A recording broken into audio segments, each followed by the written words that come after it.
Right then, guys, welcome back into the Spooky Shed, your go-to place for conversations around all things weird, scary, and, of course, spooky. Tonight with me, I've got Brian of the Ghost House. So, Brian, welcome to the shed. How are we? Good. How are you doing? Good.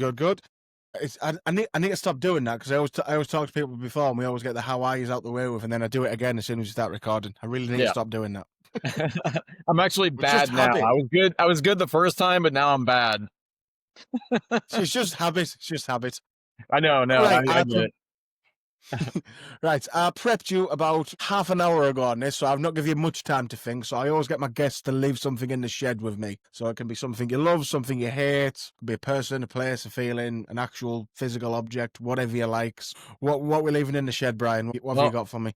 So this is going to be a shameless self-promotion, but I'm super proud of this thing because it is a book by Jennifer Brasington-Crowley called Ghostwriter, which is actually inspired by not just one true story in my home, but several true stories in my home and several true crimes on my street that I discovered after moving into this haunted house. I used to write comedy back in the day, and so moving into this house got me back into creating and writing and was able to co-author this book. It's fiction and it's scary, but I am super proud to be a part of an actual book that is actually out. So that's what I want to put in your shed. A little selfish. No. I like it. It's better than some things that have been left in here. Trust me. There's been some weird stuff left in here. I mean, I wanted to I was going to do this. Hold on really quick. I was going to do this. And so this is Grover. This was my wife's childhood doll. It's a Muppet named Grover. So when Jen was actually writing the book, and she wrote it from Cincinnati, Ohio, she made the character in the book, the young girl in the book's doll, a Grover doll. And I said, why didn't you pick Grover? She's like, I don't know. I just picked Grover. Well, it turned out that this is my wife's favorite doll from when she was a child. And it had been sitting in our closet when she was writing the book. And I'm like, oh my God, that was my wife's favorite toy as a child. So we leave Grover out now sometimes, as they say, the trigger objects or whatever. And then we put one of these little things in front of Grover. But I had the cat ball in front of Grover like this. And then some lady said he was missing one. So now we use two cat balls in front of Grover. Dude, it wasn't even me that suggested it. I was doing a TikTok live and some lady said, he's missing one. And I said, what do you mean? And she's like, he's missing one. So I'm like, oh my God, okay, I'm going to be 5 years old. I'm going to go ahead and oblige, your request. And now it kind of stuck. And now, believe it or not, Grover's balls have been triggered by something other than a human being. So anyway, that's my secondary thing is that hopefully this could be in the Zach Baggins Museum one day, of a pornographic trigger object. So that's funny. That back. So yeah. Anyway, I was going to pick that first, but I'm like, I probably should talk about the book more, but oh well. Anyway. Oh, that's class. That's class. I like that. As long as it's not haunted, because haunted dolls creep me out and too many people have left haunted dolls in here and I don't like it. Yeah. It is kind of weird when you see that doll and then you see that little cat ball lighting up, and not only did the one light up, the one day I was asking Walt, we were in this room, I was on a TikTok live and that thing was sitting in a chair and I asked Walt, I'm like, hey man, we're getting ready to get off of this. You're going to light up Grover's balls. Now's the time. I swear to God, right before we started logging off, Grover's balls lit up and people saw it on the TikTok live and I was just sitting there like, oh man, this is ridiculous. Here I'm telling probably an 85-year-old man's spirit to light up Grover's balls. Like, what am I doing with my life? You know what I mean?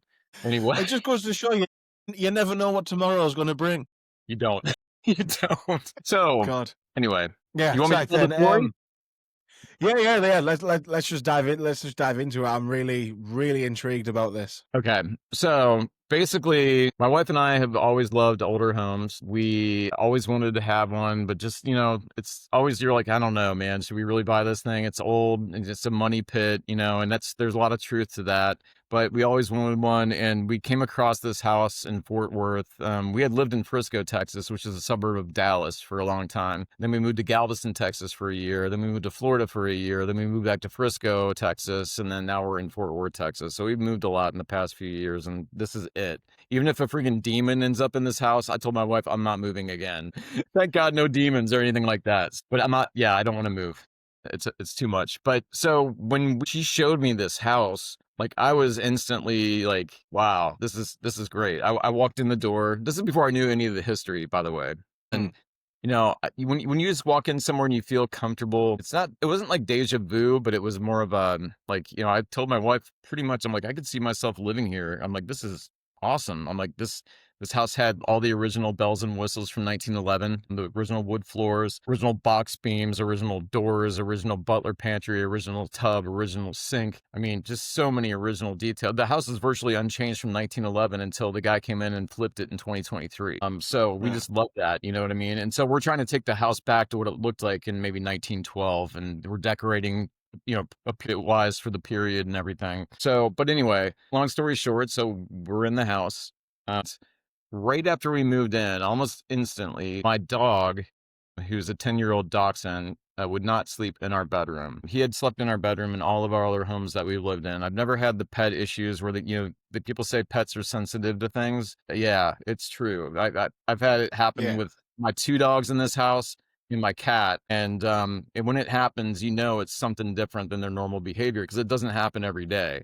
I mean, this has only happened a handful of times since we lived here, but it's so weird and profound that you're like, what's going on? So he would leave his dog bed every night and go to the front of the house. Now, there are 2 documented deaths in the front of the house, and I'll talk about those in a little bit. But yeah, so we closed the door and everything. Then he'd scratch at the door to get out. And like, so he'd just literally go to the front and sleep up there and then come, but he'd walk around all night and then he'd like walk in our bedroom and check on us and then walk back out and sleep in the front. So it was like all night long. The dog was like just we had to do something. So now he sleeps with us. That's the only alternative that we have because if we put him on this Yeah. dog bed on the floor, he will always want to go out to the front room. So that was the first sign that something was kind of weird here. And then my wife had a curtain pulled back in the bathroom when she was outside, like somebody was looking at her. And I'll talk about that in a little bit. So I started like researching the history of the house because like I knew like something weird was here. I reached out to the former owner's son who's still alive and asked him flat out if this place was haunted.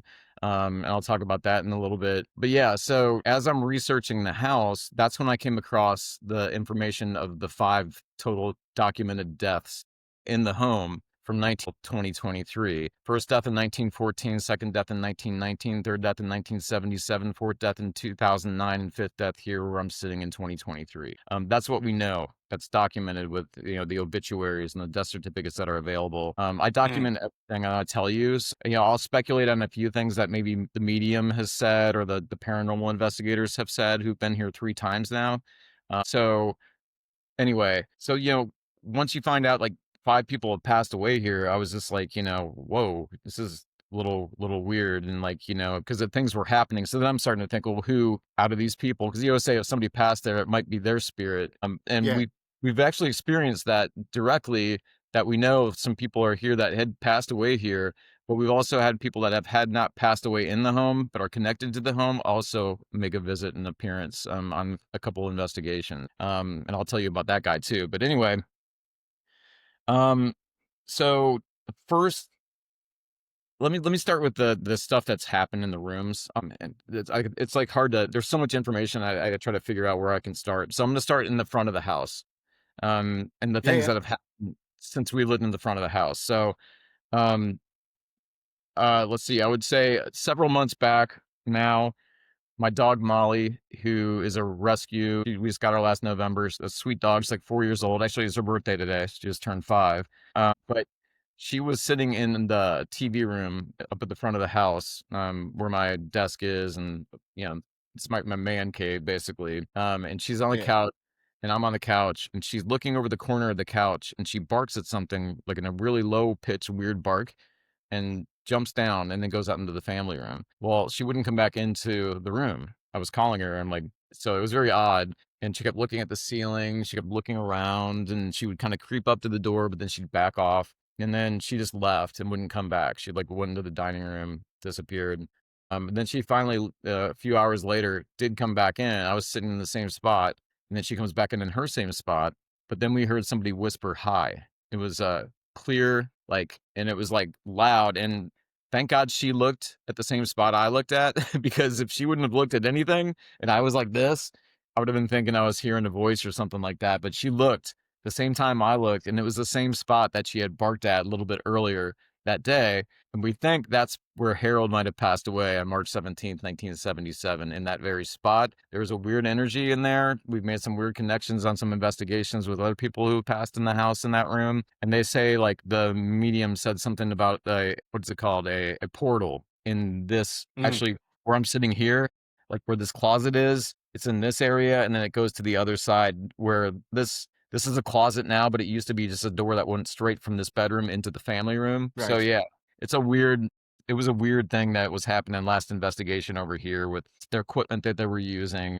So anyway, yeah, so hearing a whisper was definitely something that, kind of freaks you out. And then in that room also, we have had the dog stare at Molly again, stare at a chair in the family room. We were eating dinner in the dining room, my wife and I, and with my other dog begging as usual. But Molly was staring at this chair one night, and she was just like walking up to it, creep back up, walking up to it, creep back up. And that's what she does when she sees people, when she sees new people. She'll like go up to you, but then she'll back off. So when she was staring at Yeah. the chair, she was acting like the exact same behavior that she does when she sees a new person, where she's kind of curious about it, but then backs off. And she did the same thing to the TV room when we heard the whisper of someone saying hi. So it was like whoever that was, she was very cautious of that person. I don't know. Yeah, that is weird. Yeah. So that's one of the weird things that happened in this house. We also had a water bottle, a plastic water bottle, like a drinking, it's Dasani. My son had it on Christmas Day. He put it down on the coffee table when he got here. When he was leaving, it was actually tipped upside down on its cap, balanced on its cap. And I thought my other son had done it as a joke. But long story short, because I take all this stuff very seriously. I spent Mm. months researching and just hours a day. I mean, I'd be on vacation and I'd be on my phone looking at newspapers.com and ancestry.com, and then I was contacting relatives of people that were in this home and reaching out just like, hey, are you related to the Civil War soldier who died here? And I actually found one of his relatives and talked to him. He's like an 89-year-old guy in Seattle. So yeah, this is like taking me a lot of weird places that I never thought. Yeah, the water bottle. So the water bottle was turned upside down on the coffee table, and they swore up and down. They're adults now, and they're like, "Dad, we swear we didn't do it. We would tell you, and they would." So I Yeah.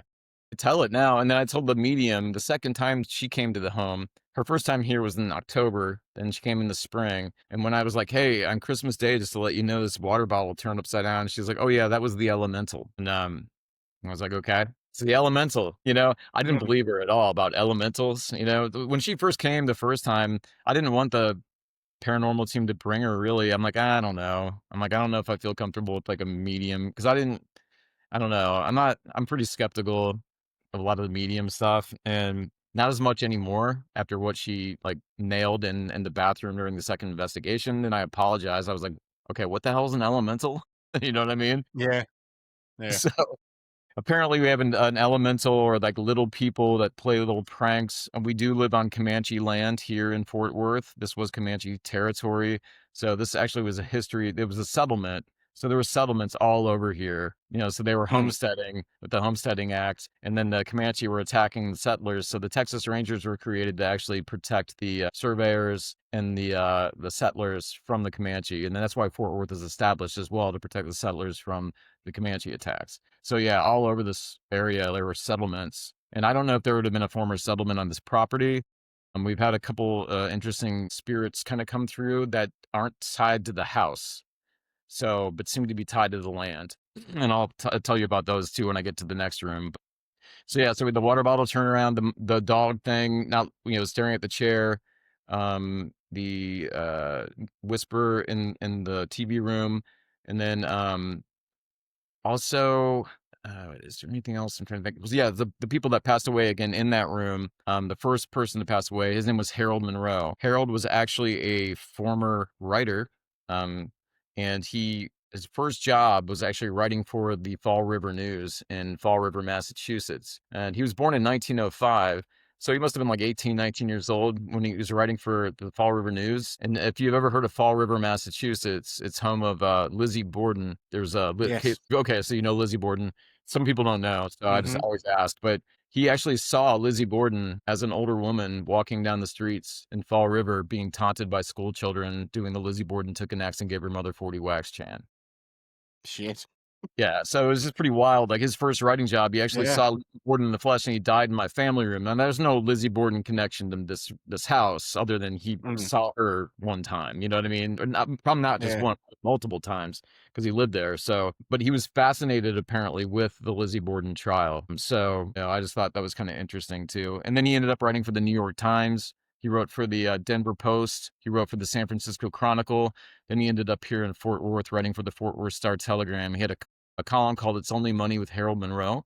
It was a daily column, so he was every day, and he wrote that for several years until his retirement. And then when he retired, he actually was still doing a weekly column for Sunday's paper. And the day he died, it was Friday, March 17th, 1977. He drove a couple miles downtown to the Star Telegram offices, was editing his Sunday piece as usual. He was 71 years old. He comes home, passes away in the family room at 11:11 p.m. on St. Patty's Day. So, Mm. and I'm a former comedy writer, and I got a four-leaf clover tattoo in 2007. The year Mm. the guy I wrote for retired. That was the year that Yeah. my creative writing and outlet it was extinguished.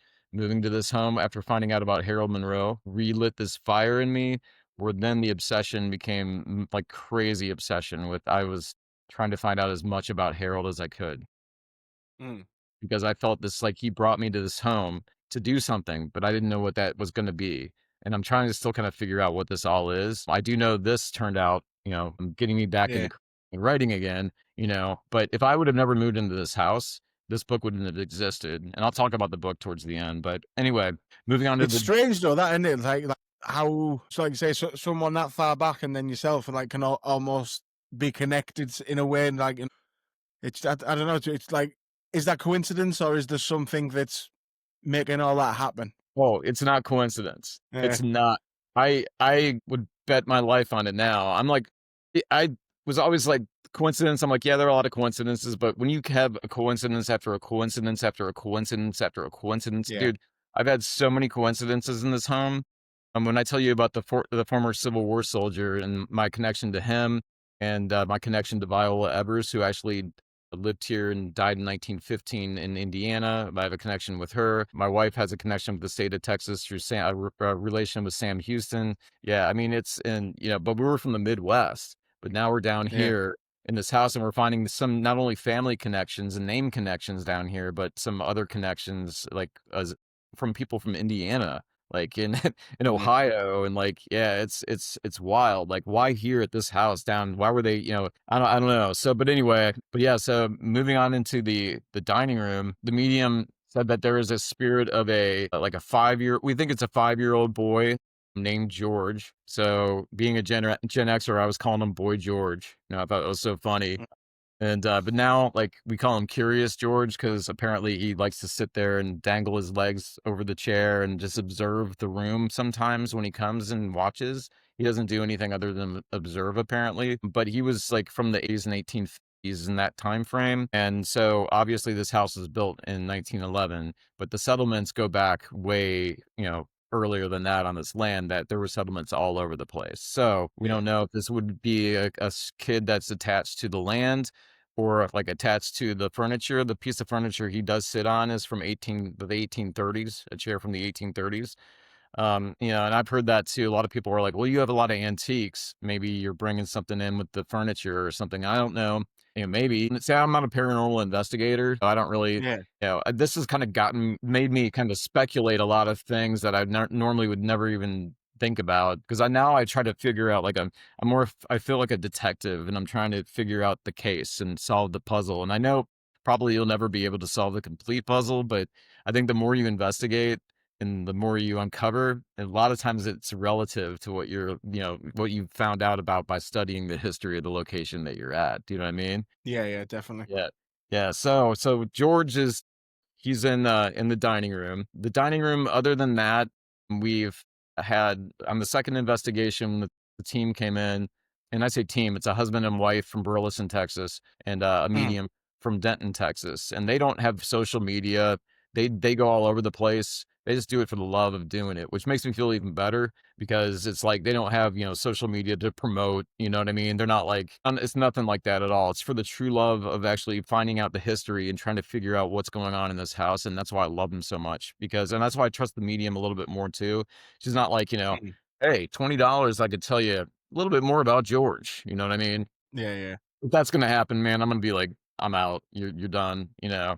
Mm. So, it's nothing like that. So I think I've, come across a really good group of people, core group of people that are actually looking out for, everybody's best interest, and also backing me up on the fact that this house isn't negative. It's not demons and scratches and, yeah, there's some scary and startling things that can happen when you hear a voice. My wife heard a man's voice, and it wasn't mine, and, but when it doesn't harm you and you feel like almost like you're a part of it and like you're brought here for a reason. And my wife's like, she's had more things happen to her than I have to me, really, which is crazy because I talk about the story so much more than she does, but she's experienced the weirder stuff. So anyway, but the second investigation, they're setting up in the dining room and their equipment, the REM pods, all that stuff, they're going off. The batteries are draining like you see on the TV shows. And they were just kind of laughing because they're like, because they go all over the place and like they say every time they come here they're just amazed by the activity and I'm just like I don't feel it like that. I don't feel like it's so I think that when they come I think it does ramp up the activity because it's like okay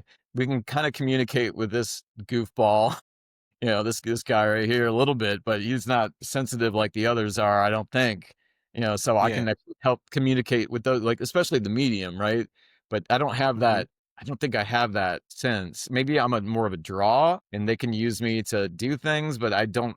It's hard to describe, but I don't feel like I'm very sensitive to a lot of the energy all the time. But there are times in the house where you'll go in the kitchen, every now and then the arm hair will stick up and you're just Mm. like, okay, maybe it's, the power lines above or something, but I don't know. It does happen. It doesn't happen every time I go in there though. So I'm thinking, well, if it's the power lines above, wouldn't that happen every time I walk in the kitchen?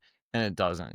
So, and there's definitely some weird stuff that's happened in the kitchen, which I'll get to. Actually, we're going to the kitchen next. So next in the kitchen. I need to take a drink here. I'm sorry. I did a TikTok tour this morning, man. So I talk so much when I do these things. This is like my voice is starting to go. No, no, no. It's fine. It's fine. It's fine. I will say though, I was very much like you when it comes to mediums and stuff. I was also until recently, I was very, very skeptical myself because, well, it's like you said to me, it's a very easy argument to make with mediums. It's always like because I always say the only mediums I would ever trust is ones that do it like for free. Because, Mhm. like you say, it always seems to be a case of, oh, give me money and then I'll tell you stuff. Yeah, yeah, yeah. Recently, I did an experience and I was told some things that I know for a fact that person should not have known, and there's no way in hell they could have known. Yeah. I've Yeah. very, very, very recently, my stance on mediums has took a bit of a shift. Yep. When they hit something that they can't hit, it blows your Mhm. mind. And Georgia did that the second investigation in my bathroom, and it blew my Yeah. wife and my mind. And that's when I was telling you, like, man, what's an elemental again? You know what I mean? Mm. Oh God. Yeah. But yeah, so in the kitchen, Mm.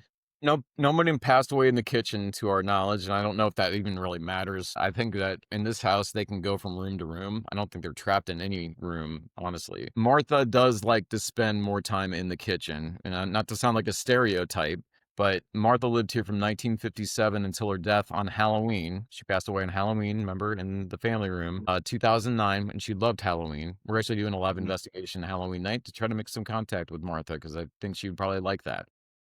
That'll be cool. We've made contact with her before as well. She's actually one of the Mhm. strongest, I think, spirits in the home personality-wise. I don't know why I feel that way, but I do feel that way because she makes herself known. And so the medium came in though and was like, "Hey, there's an older woman in the kitchen and she doesn't like you guys in her space." And yeah, so Martha was the longest living resident as far as, living in the house the longest out of all the people that have lived here in the history of the home. She lived here again from 57 to 2009. So if Mm. anyone would probably have claim to the kitchen, it would have been Martha. So we started calling her the kitchen witch because she died on Halloween in the family room, and it's not cool. Like she's not, I can't even go and make a grilled cheese when you're in there. You know what I mean? Like what's the deal with that? So we just like loving, like in a loving way, called her the kitchen witch. You know what I mean? Playful. Yeah. It was an inside joke between my wife and I. We didn't tell Georgia, we didn't tell Rose, we didn't tell Joe, because I don't know how some people might take that, and they might take that as a negative. You know what I mean? So Mm. anyway, so the second night there, the second investigation, they were here in the spring. Joe has his REM pod in the kitchen. He's got his little strip. What are those strips y'all use that detect motion when you walk over them? They're like little LED strips. They use those a lot here. I don't know. I don't think I've seen them. Okay, it's like a strip of Mm. like a light, and it goes back and forth like this. And then if you step over, then the light stops where the motion is detected, right? So he's got Oh, one of right. those. Yes. Yes. Yeah. Okay.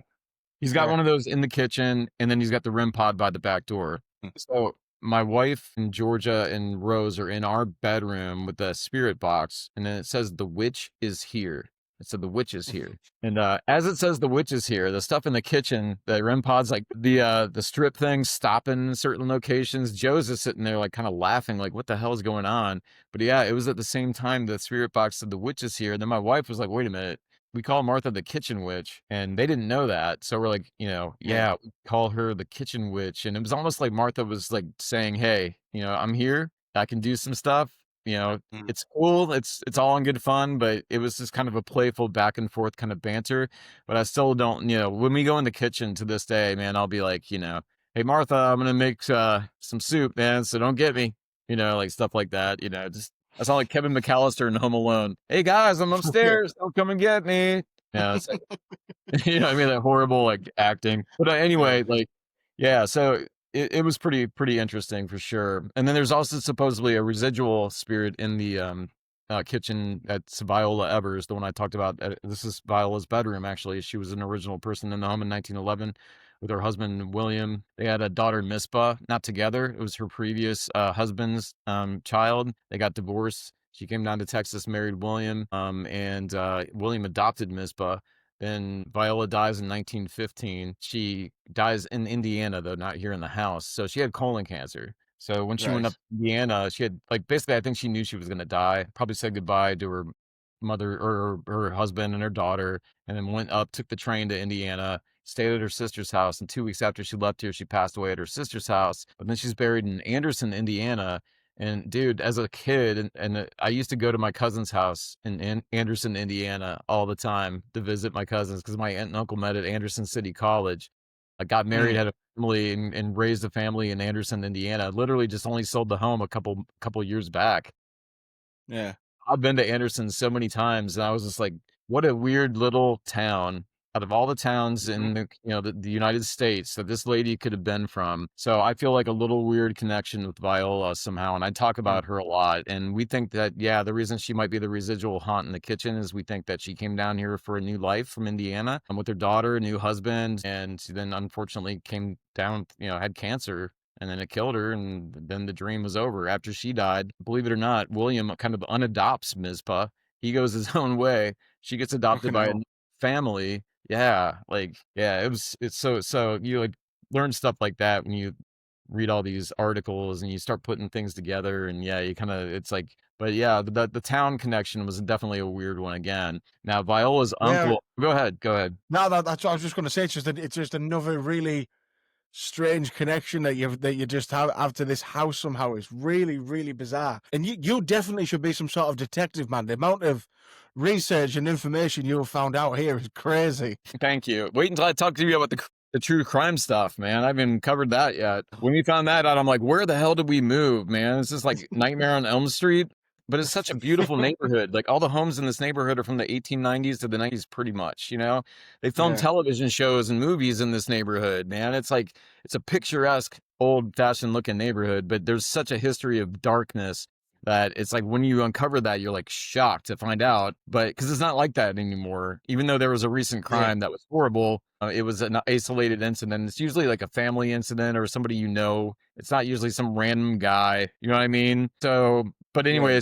some of the stuff that I found out very super, unfortunately, very dark, and it had basically helped contribute to the book because the book against fiction, but it inspired the book big time, man. Because there's some seriously dark Mm. things that happened on the street. So So we got Viola, the residual haunt in the kitchen scene, going from where the old stove was to the sink. We do have the original sink in the house. When I do the historic home and ghost tours, I'll show everybody like the original sink, the tub, the details of the architectural things, and then the ladies are like, "What's that paint color on the wall?" I'm like, I don't know, man. My wife did it.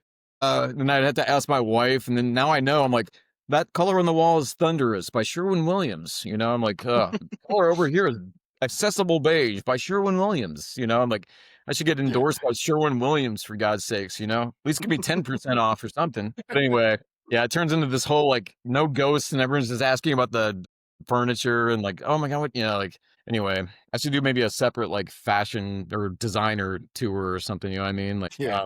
when the medium was here too, I will say, um, she always talks about a German Shepherd, a dog.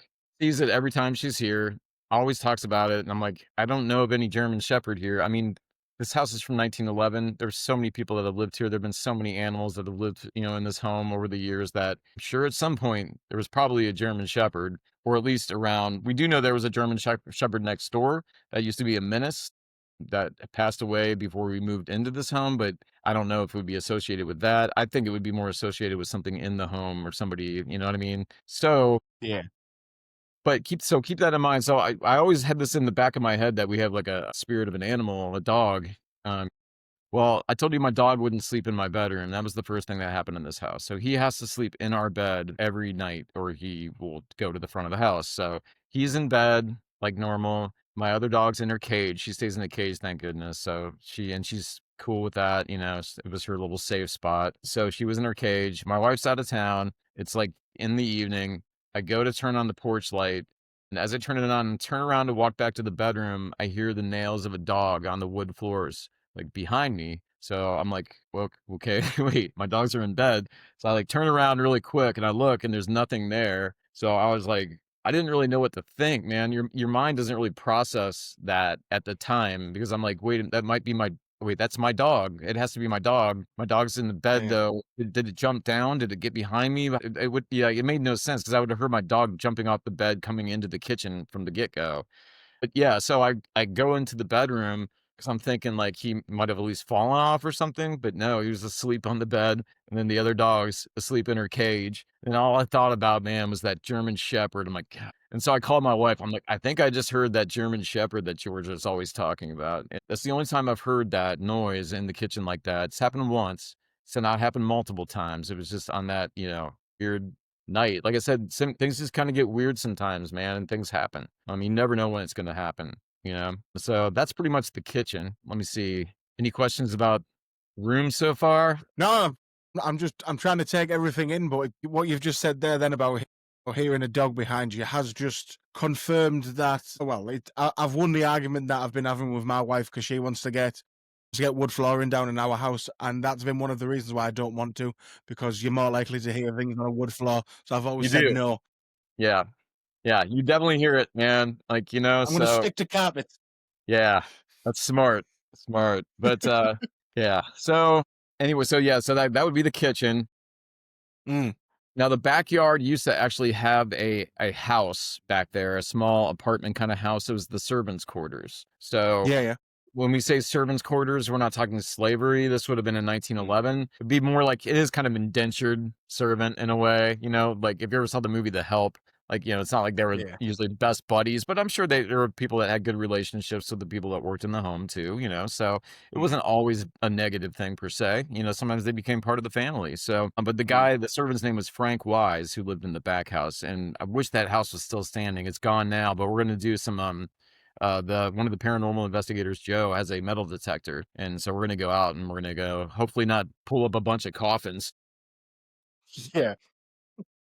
If that happens, man, then I'm probably gonna get divorced. I mean, this it would all go south, man. My wife would be like, because she's always telling me like, don't bring anything bad into this house. I'm like, I'm not gonna bring anything bad into this house. Like, what do you think I'm gonna do? Because she's always, and actually, what's funny? The paranormal people always tell us like, you literally need to be careful on who you want to bring into the home because sometimes they'll turn it into something that it's not for maybe views and clicks. Like all of a sudden they get Yeah. scratched in my house, demons and all this stuff that's not true. So yeah, it's like it's a weird position to be because I want everybody to come in to be able to experience and investigate because I think the more the merrier, the more eyes on something, the better. Because sometimes somebody can Mm. see something some other person can't. But it's a weird position to be in because we have a couple other groups that want to come in, and we'll see, man. I'd love to have it happen, but I'm gonna have to be. I don't want to have to get like attorneys on that stuff, but I'm gonna have to be kind of say, look, you can't come out and say stuff that we have not experienced, and I mean, like, Yeah, yeah, so no, it makes sense. it's a weird place to be when you own one of these Mm. homes. I mean, because I do want to find out what's going on, but then again, I don't want it to be exploited to the max. You know what I mean? Now, people could say this is Yeah. exploitation, but this isn't exploitation, man. This book would have never happened if I would have never been in this house. It's like it was a product of this Mm. whole experience. I think that was supposed to happen. And then I know it sounds kind of corny, but dude, it's 100% true. I mean, so moving to our bedroom. Stuff, it does just literally seem like something is almost meant to be. Yeah. So, like I said, Yep. I wouldn't pay any attention to stuff like that if I was you, I but know. I think for getting other people in, I don't know, you'd either have to, I don't know, you'd almost like have to get to know them a bit first before like, you'd almost feel like you have to trust them. Yes. So, I Yes. reckon that's not a nice place to be in, to be fair, like, but It's not, man. Because then you're like, are they just faking? Are they here? I actually am working with a group called Louisiana Spirits out of Louisiana, obviously Louisiana, and they're like very like-minded like me. I mean, they go a little bit into the other weird stuff that I don't get into, like cryptids and all that stuff, and yeah. I don't really have any interest in that. But they love it, but they get into the ghost stuff too, but they're also they want to do the research. They want to know the history. They want to, and not everything's paranormal. You know what I mean? It's just like, that's the kind of way I think this house needs to always be approached. And so we'll see, man. I think there are going to be some good investigations down the road with not only Rose and Joe coming back, they're coming back Halloween night. We're doing a live TikTok, I told you. But yeah, I can't wait to work with some other people and get their perspectives. It just has to be in a professional, respectful way for the people that have passed away in this home and we believe still are here. So anyway, Mm. going to the bedroom over there. This is again, I'm in Walt's room, but our bedroom is where the secondary bedroom used to be. And then our bathroom used to be what's called a sleeping porch, which is basically another bedroom with a bunch of windows. So this house had originally had Right. 3 bedrooms. Now it has 2 bedrooms and 2 baths. It only used to have 1 bath. So in our bedroom, we believe there were 2 of the deaths that occurred in the bedroom based on the research we've done and where the people would be sleeping. The first death was actually Viola's uncle. Elisha Morford was his name, also from Indiana. He came down with no family. She was all he had. His wife had passed away previously. All his kids had passed away, so he outlived all of them. Believe it or not, a Civil War vet too. Outlived all of his Mm. other family. You know what I mean? It's pretty incredible. And he fought at the Battle of Chickamauga, which was the second bloodiest battle in the Civil War. So, but anyway, so he passed away in our bedroom on January 18th, 1914. He was a soldier. Union soldier for the Indiana 68th Regiment, Company C. Like I said, he did fight at the Battle of Chickamauga. He actually was captured at the Battle of Mumfordsville. He fought at the Battle of Nashville, a lot of other key battles. So he saw a lot of action, man. So it was pretty interesting to see somebody from Indiana pass away in Fort Worth, especially in Confederate country. You know what I mean? So, I mean, it was still quite a while after Yeah. the war, 1914, but there's still some of that bad blood that can still go on back then here in the South. So I don't know if he ever met. I don't know if he told people like, "Hey, I used to fight for the Union." How you doing? I was a Union Yeah. soldier. You probably didn't go around advertising that, man. So anyway, the this is where it kind of gets a little crazy. Remember, I was telling you the connections. So he was born in Claremont County, Ohio. So I grew up Mm. basically in Cincinnati area, and I lived in Hamilton County, Ohio, literally across the bridge from Claremont County, Ohio. My dad actually was also a school teacher in the Claremont County School District for a long time in Bethel Tate School District. So here's a guy from Claremont County, Ohio. I lived basically right by Claremont County. My dad was a teacher in Claremont County School District and passes away in my bedroom in 1914. Again, another weird connection, right? Well, Yeah. then the next person to pass, this is where it gets really bizarre. Her name was Anna Lubbock Kennedy. Have you ever heard of Lubbock, Texas? Yeah, yeah. Okay, Lubbock, Texas is named after Anna's father, Thomas Saltus Lubbock, who was a big figure in Texas history, especially for the Mm. battle for independence against Mexico. But he was also associated with a group called Terry's Texas Rangers, which was like a really fierce fighting group known for like they were like the Navy SEALs on horses, you know what I mean? Like that kind of really just Yeah, yeah. badass, fighters. And so they had this reputation. Well, I think it was Thomas and the other guy who was the other co-founder, Terry was his last name. That's why it's Terry's Texas Rangers.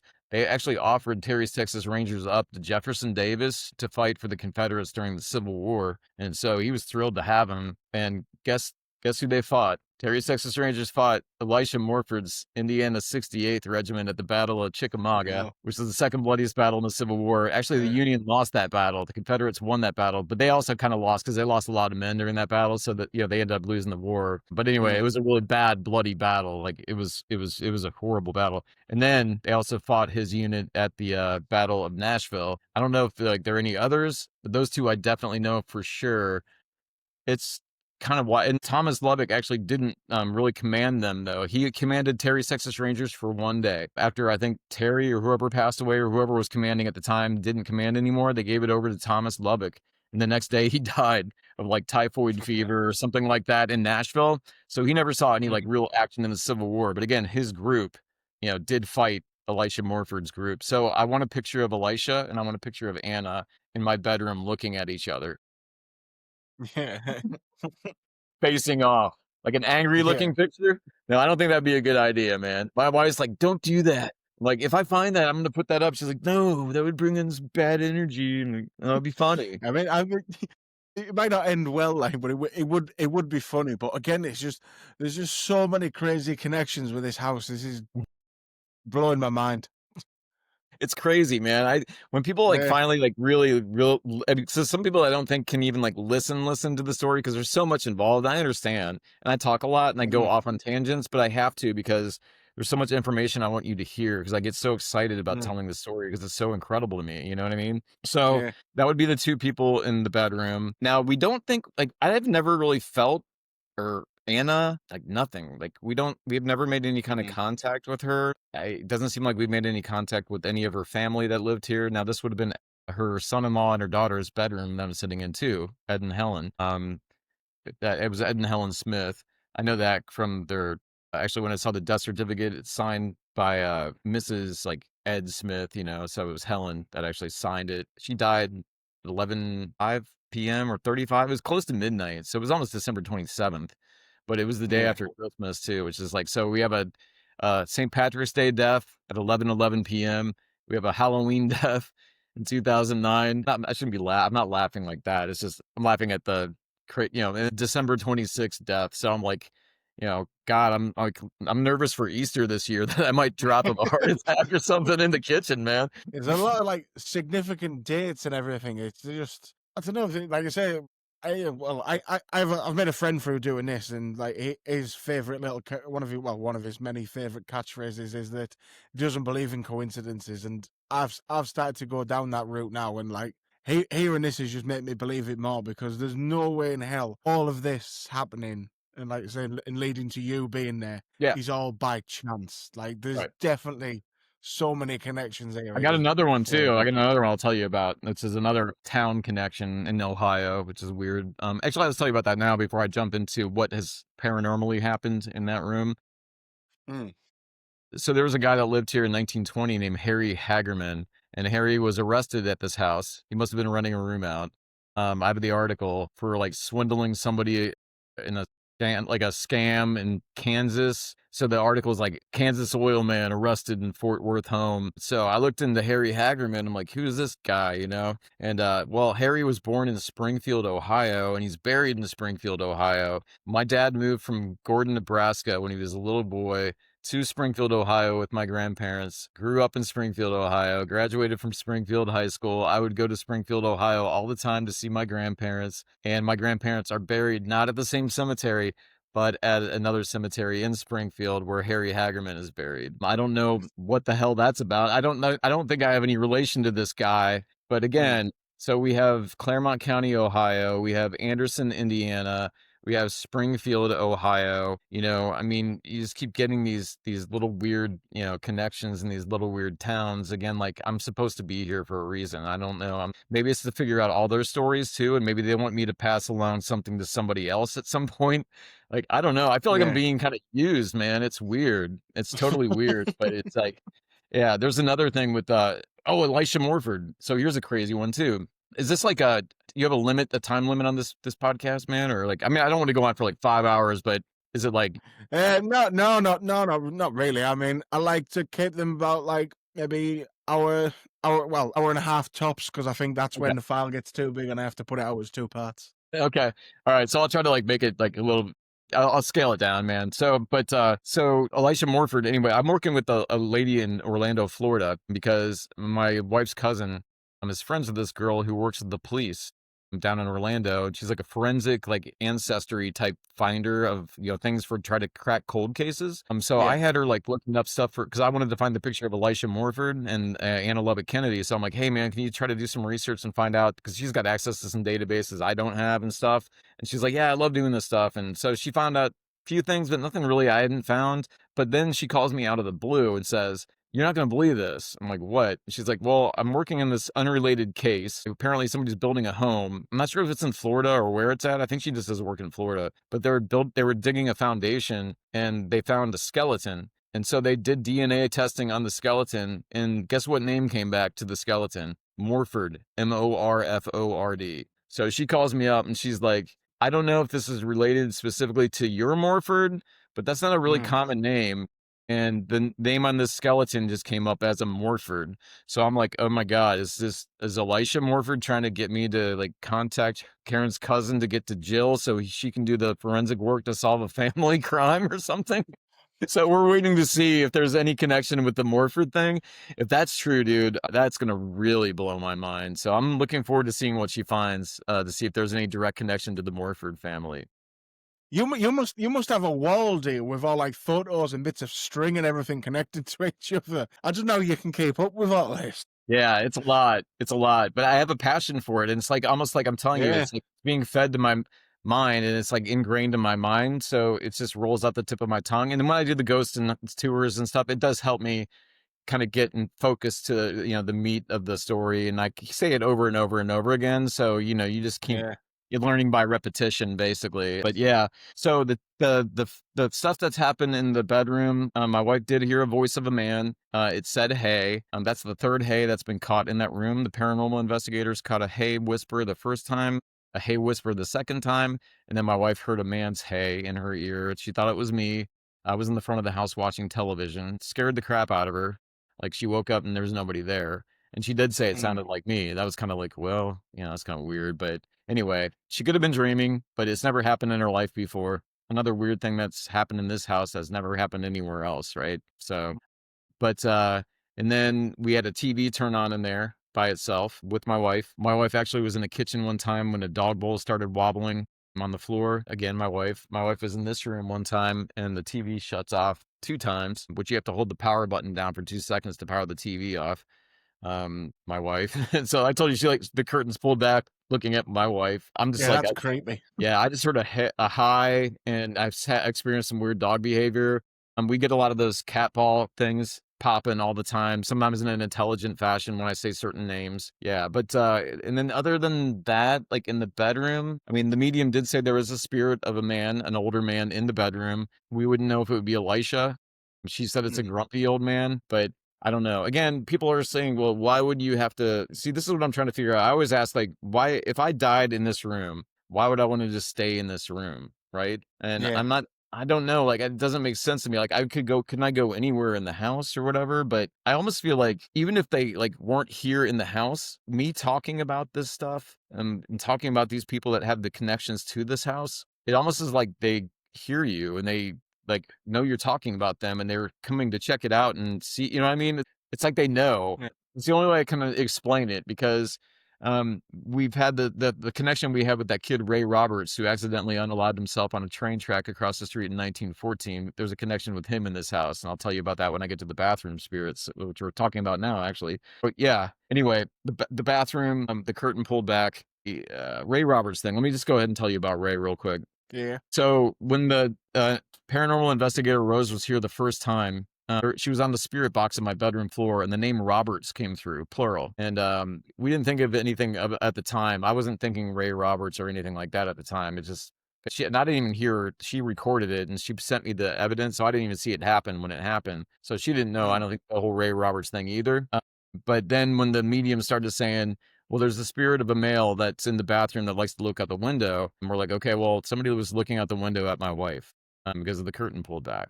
And she's like, well, he is a Yeah. male. And then I had another medium say she sensed he was a teenage male. Now, when she said teenage male, I'm like, wait a minute. Ray Roberts was 15 years old. Roberts got caught on that first, investigation with the spirit box. So then I'm like, boom. I'm like, it could be Ray Roberts. Like, because I am talking about this kid who died in 1914. I bet you there's almost nobody in this neighborhood who knows about Ray Roberts. I mean, he's been forgotten probably. So you start Yeah. talking specifically, it's like they can kind of sense and know that you're talking about them, and they do have a connection to this house because his friends ran to my home to call the ambulance. Frank Wise, the servant of the house we talked about, actually called the ambulance for them. And unfortunately, Ray passed away. But it's almost like, there's that connection with him to this house because his buddies called the ambulance for him. And I'm talking about him. And then he gets a look at my wife and he thinks she's hot. So he wants to hang out in the bathroom. And the cat ball actually will go off in the bathroom sometimes. When I do the tours, I leave them all over the house. I accidentally left one in the bathroom and she was getting ready to take a shower. It started going off. And she's like, you gotta get this out of here. She was like, get it the hell out of here. I'm like, she doesn't want to look at you. You're 53. She's like, you look like Wilfred Brimley. I'm like, yeah, all right. We get in a fight. So it goes, no, I try to keep those out of there now, though, but it's so weird. It's almost like somebody's peeping on her and like letting her know. Yeah. It's kind of, I can understand. Nobody peeps on me, dude. I don't know. They're able to just go off when I'm in there. So I don't think Ray has he doesn't want to look at the Wilfred Brimley body turning, I'm going Wilfred Brimley, not Sam Elliott, I say. So I'm sorry. I should turn this.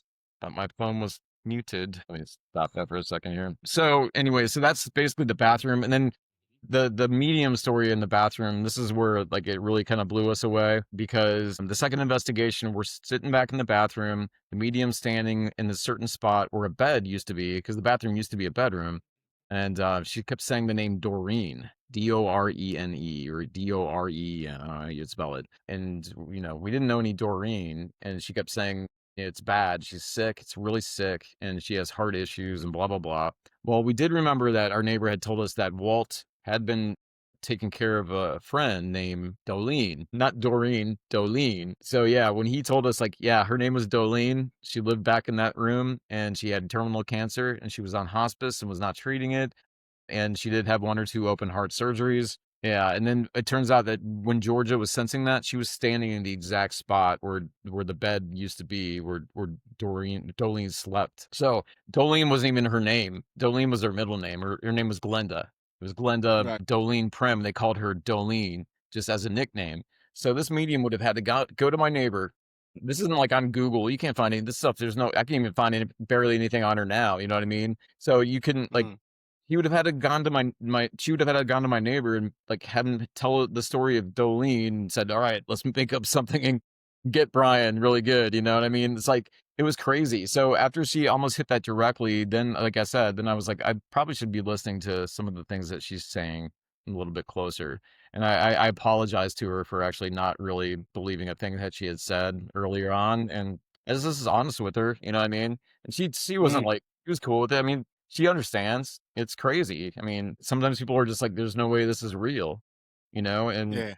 I was one of those people. Like, I still sometimes say, there's no way this can be real. Like, this whole thing doesn't seem like it can be real. Like, I still don't understand how I heard a whisper and my wife heard a voice and we've had things move in the house and my dogs have seen things. And, it's just like, it's weird. I never would have thought I would end up, and it's always somebody else's house that's haunted, man, not your own. You know what I mean? So, and we had no clue Yeah. this house was haunted.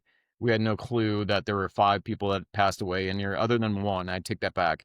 I do know that Martha passed away before we moved in. I found it on like Find a Grave. I was doing like digging on the address and stuff, and Yeah. that's when I found out. So I'm like, oh wow! I said a lady passed away on Halloween in the house, and oh, it's gonna be haunted. And she's like, no, we're like, no, man, it's people in old houses, people do pass away in these houses, man. It's people used to die at home a lot more than they would go to the hospital. It was more common back then, you know what I mean? Yeah, Not definitely. necessarily completely freaked out by that.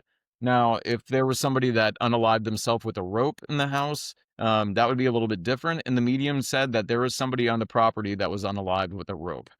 It's always Okay. in our family room area, and she Mm, thinks it's a former settler that might have been attacked, like from the Comanche. Um, yeah. and maybe roped up and unalived and on the property, there's no way we'd ever know. I mean, you can't find that. There would be no Yeah. document unless like I got completely lucky on finding some weird thing or knowing, somebody knew a story specifically, but there were settlements all over this area. So again, the skirmishes weren't uncommon, with the Comanche, Mm, but so that's the only negative thing she's ever really said that has been on the property, but nothing that would harm us, nothing that's again, they all think everything that we think. Everything's good, everything's practical joke, everything is attention seeking. Little surprises here and there, man, but nothing, dark and harmful. Almost more protective and happy that we're here, I guess, is what you could yeah. say. Yeah. Again, it's all just crazy, and I'm still just trying to take it all in and absorb it. One thing I did want to ask you then. So before you moved into the house, did you have much of an interest into the paranormal world and stuff, or Yeah, yeah. I mean, I would say yeah? so. Like, I've always been really open-minded, man. Not like Mm, crazy too open-minded. Now I'm starting to become yeah. more open-minded. It's weird. After living in this house, it makes you ask a lot of questions about other things. You know what I mean? Where like maybe that's not so crazy to think after all. And then with quantum, what is it? Quantum science and whatever. They're quantum physics. I'm sorry. Like they're starting to actually incorporate science into a lot of this too. It's like it's pretty wild, man. So Mm, I've always had an interest in all that kind of stuff, more from the science perspective, yeah. but now I'm more into I like to listen to the paranormal people talk about things. And if people have stories about their home, I'm not so quick to judge and say, "Oh yeah, you're lying." Mm, I don't know. So, because I'm one of those guys now that people could be like, "Oh yeah, whatever, dude, you're lying." So, but the difference in my case is I have documentation for everything I tell you. I mean, this is what I found. It's documented. It's history. Now the speculation stuff with the Indians, of course, I don't have, but yeah. dude, Yeah. I have a book that's full just of stuff and articles Mm, and yeah, and it's pretty crazy. And I still have a passion for still trying to find out what who's lived in this home and who else might have been in here. Is there anything else that happened around these houses? So I'll jump into now. This is the part of my tour usually where I go out to the family room and I tell you about the true crime stuff. Now, we don't think the true crime stuff has anything to do with the hauntings in our home. We don't think, again, because the true crime stuff is really dark and negative. But right. so this isn't a true crime thing, but I did find out next door from my neighbor that there was a man next door that was friends with Walt, who again passed away in this room in 2023. His name was Sam, unalived himself in the backyard in the head. I have to say Okay. unalived, right? Yeah, yeah. We'll go with that. Okay. I think that's just a thing on TikTok, but we'll go with it. It's what everyone seems to be saying nowadays. I just go for it now because I know every time I just say the real word on TikTok, all of a sudden a big Yeah. flag would come up and be like, "Oh my god!" Like I'm a Gen Xer, man, so I'm like a big free Mm, speech guy, and it was shocking to me. I'm like, "What is this world we live in now, man? When you can't just say the words that we've always had for certain situations, even if they sound ugly. I mean, it's the same meaning. My God. exactly. Anyway, I could go off on that for hours, but I won't. It's their platform, their rules. I could make up my own platform and do my own way if I wanted to, but anyway. Yeah, so Sam unalived himself in the backyard in the head in 2017. And then the other side of us next door, that original house is not there anymore. It burned down in the late 70s, and the new house was built in the 80s. That doesn't even match the older houses because they didn't have a protective a historic district back then until 1990. So the next door Mm, house, like it just looks like it's fine. It's a plain square house, but it doesn't even tell it's like it was built in a different era. You know what I mean? So, yeah. but there was a girl named Irene Lauterbach who was 16 years old, and she passed away of typhoid fever in 1911 next door in the house. And I think there was another person that passed in that house. I do know another person passed in the house next door too, on that side of a heart attack. A lady, I can't remember what year that was. I have the article somewhere, but I don't tell my neighbors that because they're like, "Don't tell me any of this stuff, man."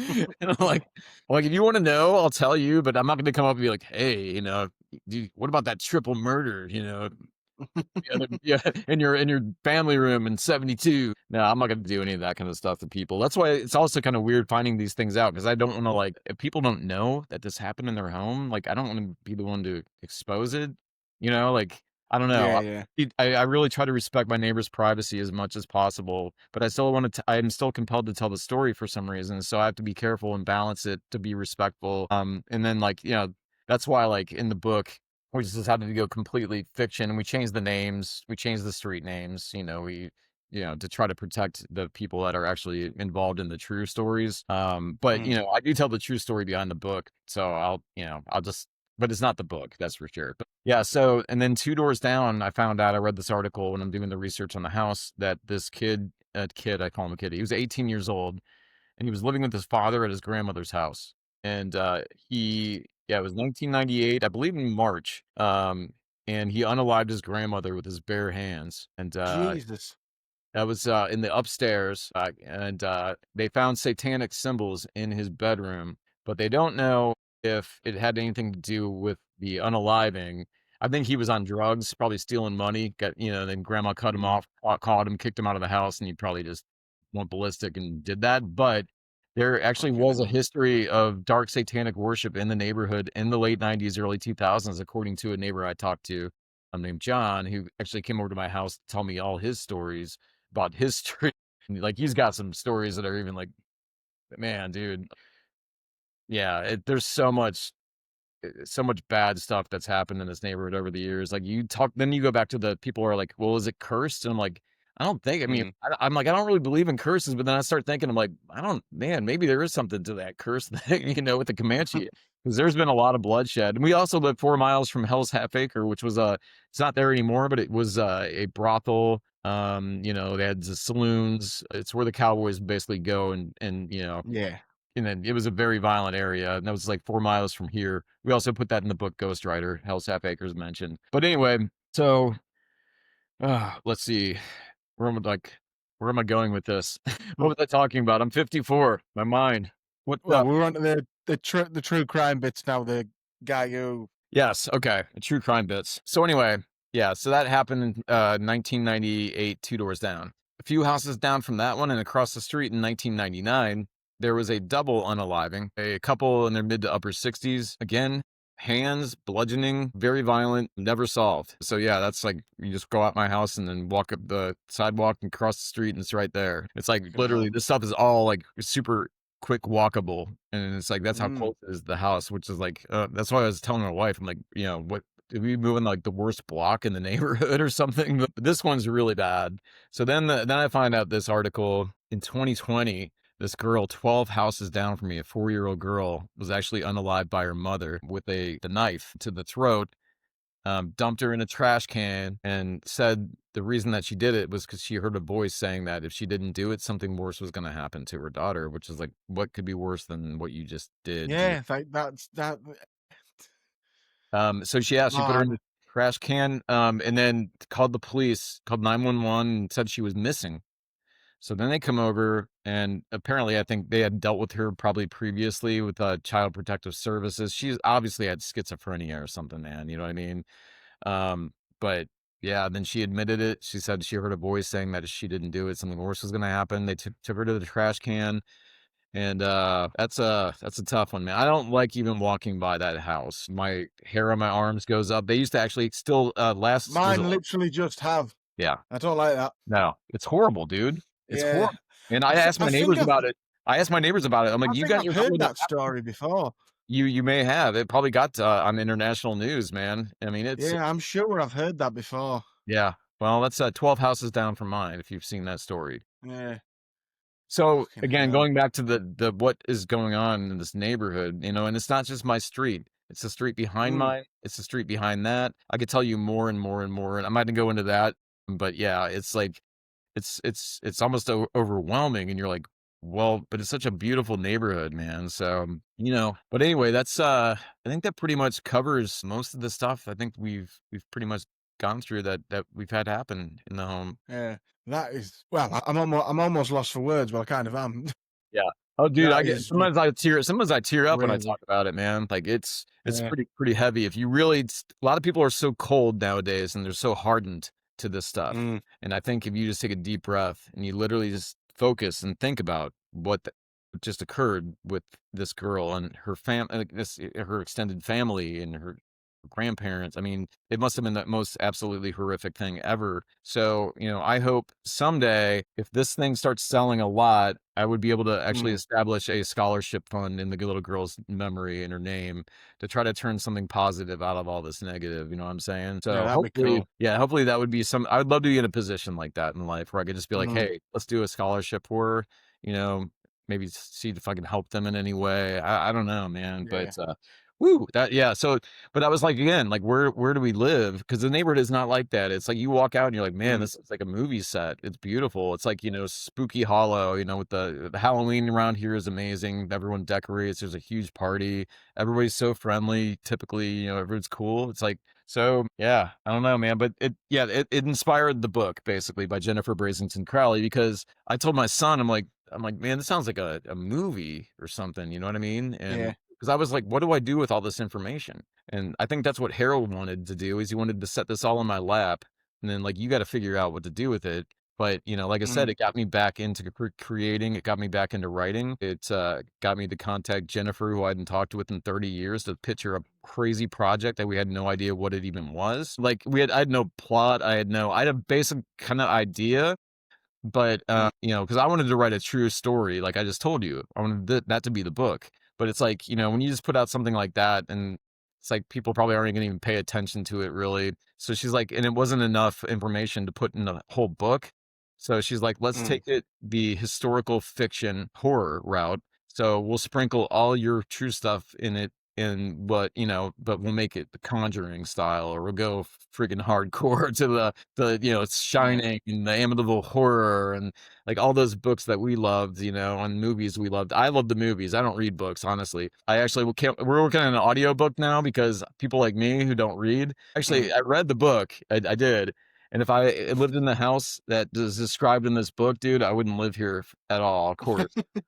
My wife's like, there's something I do to my wife in this book, and she's like, what is wrong with you? Did you think of that part? I'm like, oh, no, that was Jen part.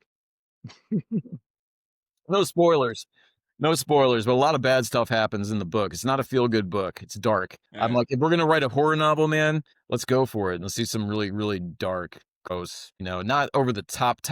A lot of suspense, a lot of psychological stuff, a lot of dream sequences that are they dream Mm, sequences kind of stuff. It's just a lot of conjuring type suspense, like somebody sitting in a chair and then turning their head slowly and turn back at you, and the alarm going yeah. off, little things like that. That's kind of the horror I like. I'm not all into the whole CGI and all that stuff when it comes to horror, man. I like the Blair Witch Project and, stuff like Yeah. that. So. Yeah, you know what I Mm, mean? So hopefully someday this will be turned into a screenplay and we can make a motion picture out of it, man. That'd be awesome. So it could definitely turn into a movie pretty easily. But that'd be a nice problem to have, man. I gotta sell I sold like 0 copies yesterday, so I think I have to sell 1 copy before I can make the movie. Isn't that how it works?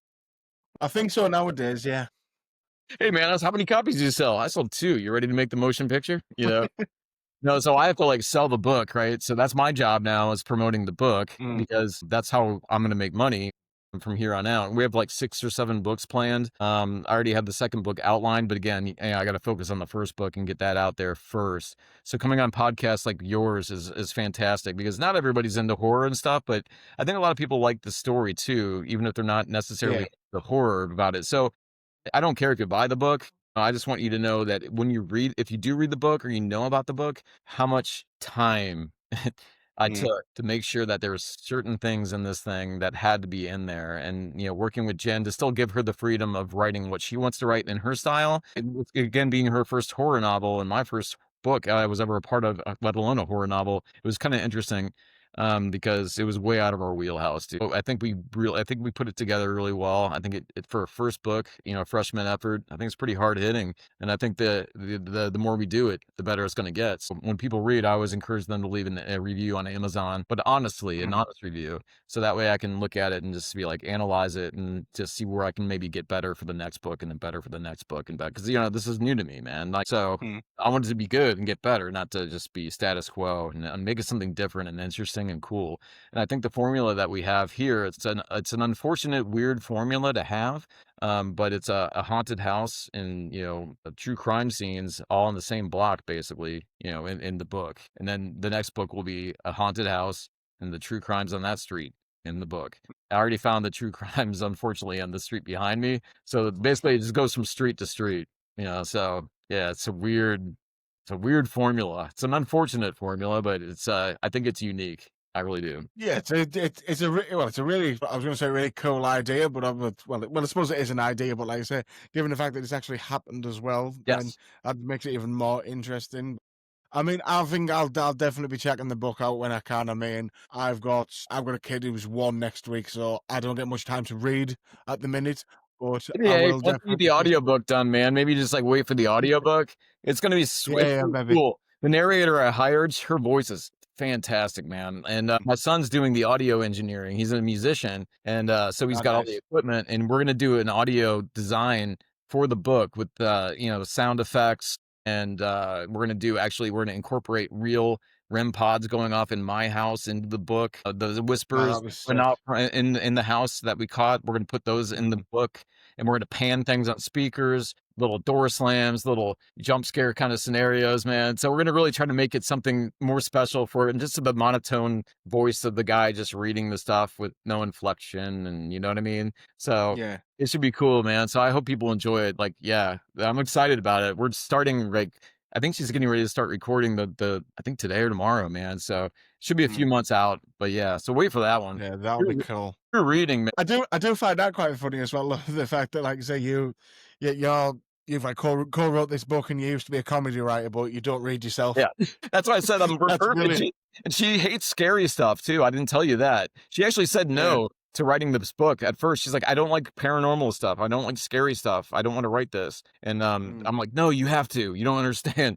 And she was like, she would hang up on me, but then I'd text her. I'd be like, Jen, come on, come on. And it turned out she actually was having writer's block at the time I contacted her out of the blue after not talking to her for like 30 something years. So that definitely gave Mm. her, I think, a little bit more inspiration to come into my side. And now this book sold more in 2 weeks than all of her other books combined over the years. So now I think she's like, okay, I think I like this a little bit better now because she's so good. I want to keep her on board for the remainder. You know what I mean? Because we work well Yeah. together. She's talented. I think we can get better and better. And I don't know, but we'll see. She does not like paranormal. She hates scary stuff, and I hate reading. So it was a perfect match to bring a But book. again, that's another strange connection though there.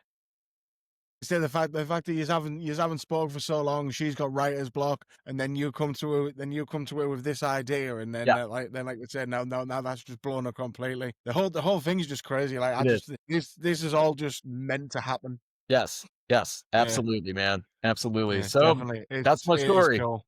That's my No, story. no, I've really enjoyed it, and like I say, it's been a lot to take in, but it has been, yeah, I've really enjoyed it, and I think this will be one of few times when I actually have to listen back properly when I'm editing this, just to Yeah. take it all in again. I know, man. There's so much, and I like, I'm sure I forgot to tell you stuff too. I always like after I do these, I'm like, oh man, I forgot to tell them about blah blah blah. So, but anyway, and again, things actually just a couple of weeks ago, we actually caught a voice in the camera out in the family room.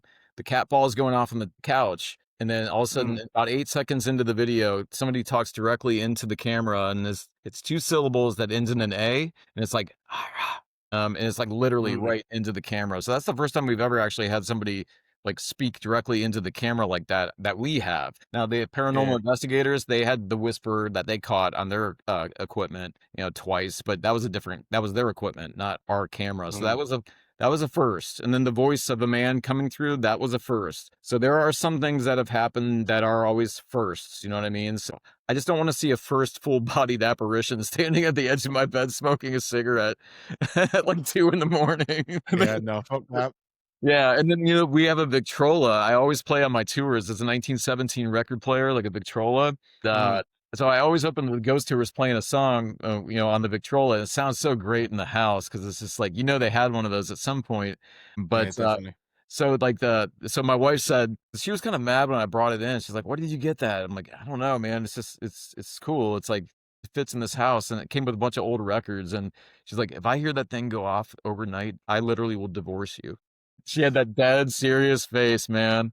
I'm like, "If that goes off in the middle of the night, I don't care if you'll divorce me because I'll be out too." And that's at that point we'll just go our separate ways, man. This place has got. We'll throw this place up for sale. Take Yeah, our losses and get the hell out of here, man. yeah. I'd be doing exactly the same thing. The energy it would take for somebody to crank up the freaking handle and turn it Yeah, on, put the needle on. I mean, that would be a whole different thing, man. Like, yeah, so definitely. yeah, fingers Yeah. crossed we don't see any of that stuff, So, Fingers crossed. Fingers yeah. crossed. Right, and Brian, do you want to let people know where they can find you, where they can find the book, all that good Yeah, stuff? yeah. So the book is actually available on Amazon. It is Ghostwriter by Jennifer Brasington-Crowley, and the paperback is $15. The Kindle edition is $3.17. 17 March 17th. Harold Monroe passed away on March 17th, and is the inspiration for this whole thing. So we try to honor him as many ways as we could. We also released the book on March 17th.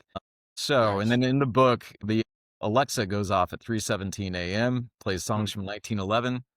Pretty interesting. The house was built in 1911. So I did like really weird things like that throughout the book that nobody would ever know. But anyway, yeah, so on Amazon, and then you can find me on I have TikTok. Oh my God. I think it's just at Ghostwriter House. My son sets all this stuff up for me, dude. I'm just like, I don't really know. I should know all that stuff. Come prepared here, man. But yeah, it's just like at Ghostwriter House. Yeah. For TikTok. Yeah, at Ghostwriter House, I think it's Instagram as well. I do have a YouTube thing. I don't really do YouTube that much. I upload some stuff there every now and then, but people usually on YouTube are like, they're really, really, really, really super mean. I gotta stick away from the YouTube crowd, man. I mean, the X crowd can Yeah. be super hard too, but man, yeah, that YouTube crowd can be like a little different, man. So I'm like, I don't Yeah, know. definitely. I don't care about Yeah. the YouTube Well, crowd. I'll put all the links to your Instagram, TikTok, and stuff, and the Amazon link for the book and everything in the description Awesome. for the podcast. Awesome, man. Well, it was great to meet Yeah. you. Yeah, you too. You too. Really, really enjoyed it. Like I say, a lot to take in, but it was super interesting. Very cool. And then, we'll do this again sometime, man. So don't be a stranger. Yeah, Like literally, definitely. maybe we'll do it a year from now or we'll do updates. And, I'm actually going on Sunday with the group from Miami, it'll be my second time because we didn't even have Mm, enough time during the first podcast. Cause of course, the story takes forever. So they're having me yeah. back. So I get to talk about the rest of the stuff, and some new stuff has happened since I actually talked to them last. So it's kind of interesting because you always can I Nice. can tell you like, dude, this, something else happened. And, not and things don't happen every day in this house. So don't get me Mm, wrong. That everything I told you is basically on one hand that I could count. So it's not yeah. like, every day something crazy happens. It's over the course of since No, we've been here since February of 24. So, yeah. but it's definitely an active place, and it's a weird home. It's a definitely weird Definitely. energy here, but a positive, Mm, loving energy. So anyway, it's the yep, main. absolutely. Yeah. Absolutely. Right. All right, man. Great to meet